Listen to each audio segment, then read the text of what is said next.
5 seconds to go. Mr. Deputy Chairman, I think that it will be generally agreed that a bill of this type is almost unavoidable at the present stage. There may be differences about some measures and also about the extent to which the government proposes to go.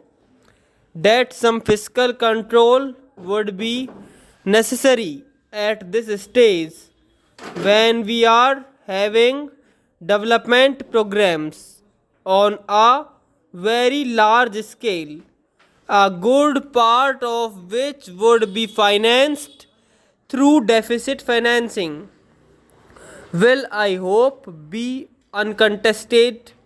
I think the fact that in the second 5 year plan, the greatest emphasis has been placed on heavy industries, especially on the production of certain types of capital goods, lends further force to an argument of this type.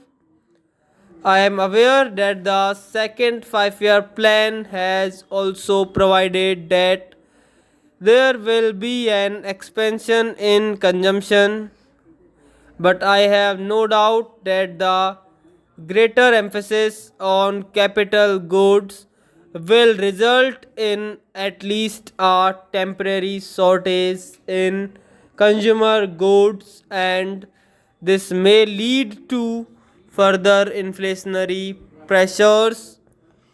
To a certain extent, such pressures have already been felt.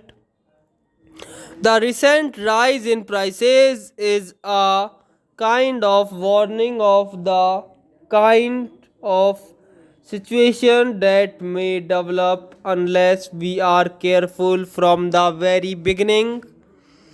Therefore, I would say that this measure of the government, in so far as I can understand it, has a twofold aim.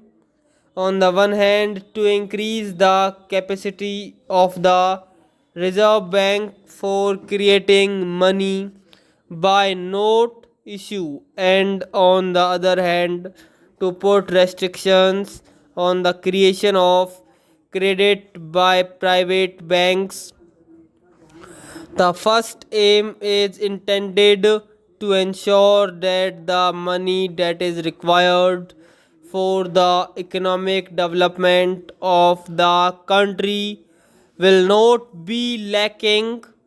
The second is to see that unregulated creation of credit by private scheduled banks will not create a situation whereby inflationary pressures would become too great. To that extent, everybody would agree that a bill of this type is unavoidable. I have, however, a few questions to ask of the Honorable the Finance Minister, and I have no doubt he will be able to meet the doubts which I have in my mind. My first doubt is whether there is not an undue measure of fear about these inflationary pressures. In the second plan, there is an uncovered gap of rupees 400 crores, and there is also a proposal to have rupees 1200 crores of deficit financing, and so we may say that deficit financing would be of the order of rupees 1600 crores, because after all the uncovered portion has to be met somehow or the other.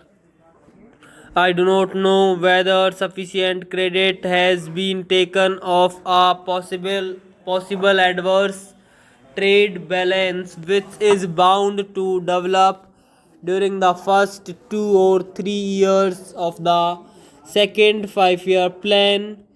We are going to industrialize on a fairly heavy scale, and we are as we import machinery on a large scale. An adverse balance of trade is bound to develop. This adverse balance of trade will, to a certain extent, act as a check against any inflationary pressures.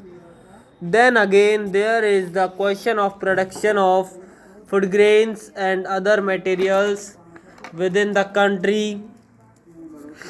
Our economy is an expanding economy at the moment, and I think that by the end of the first year of the second plan, or sometime during the second year of the second plan, many of the measures which we were undertaken during the first plan will start yielding results.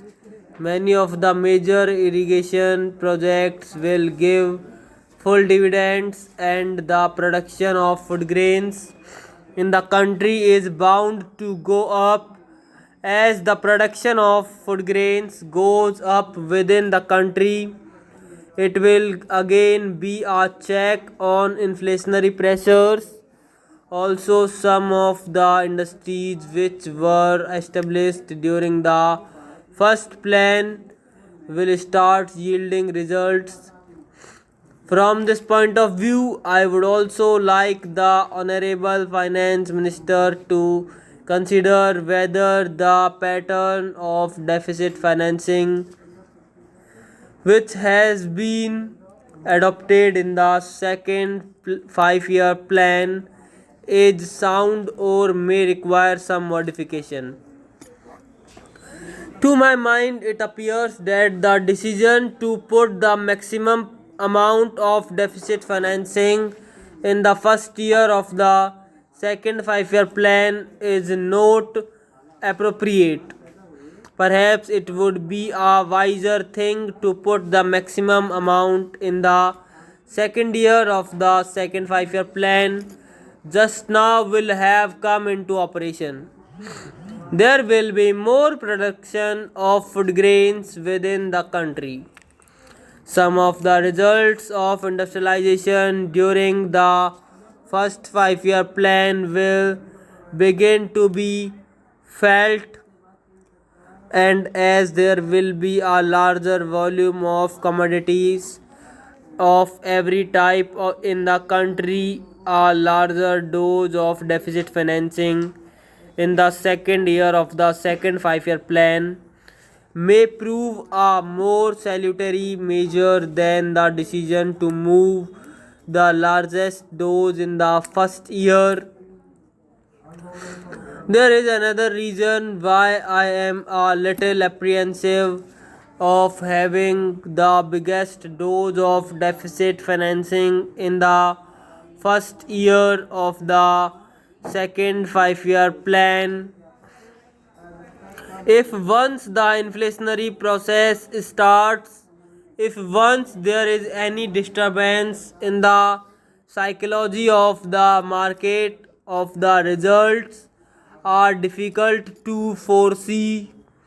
If therefore in the first year of the second plan we proceed a little more cautiously and have the biggest dose in the second year and perhaps a little less in the third, and then start tightening up and reduce the deficit financing, you will have 3 years, the third, fourth, and the fifth of the second plan, both to watch and to take such remedial measures as may be necessary. This is a suggestion which I would like the Honorable Finance Minister to consider. I am mentioning it here because I think it has a definite relevance to the proposal he has made for currency expansion by doing away with the ratio between the gold bullion and the securities